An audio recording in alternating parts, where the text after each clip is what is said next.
You knew Mr. Truman when he was Captain Harry Truman. Yes. When did you first come in contact with him?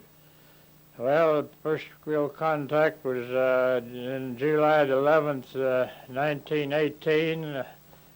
We were in training at Camp Coetquidan, which in France, which, by the way, was Napoleon's old artillery camp.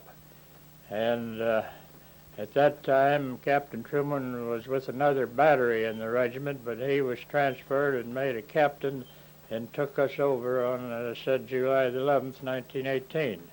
Now, I understand Mr. Truman had you read to the men the first notice of the armistice. Yes, that's right, because he was with in his quarters down the roadway from where our guns were in position, and I was sergeant of the first gun section that reports 4 guns, French 75s, artillery, and a runner came up and said, Captain Truman wants to see you at his quarters immediately. So I trotted down there, and he was sitting at breakfast, if I remember right, with a couple of the lieutenants, and somebody said he was eating blueberry pie, but I don't know where he got it, but he had a wide grin on his face, and he handed me the sheet of paper, and he said, Sergeant, will you take that up and read it to the men?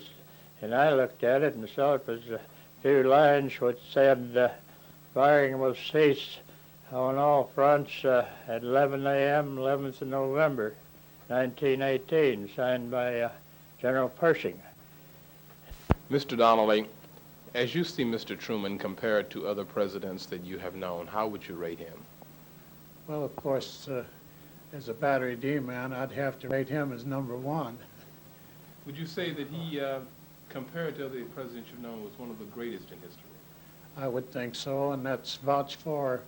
I remember the dedication of the library when Mrs. Roosevelt put him down as one of the great presidents.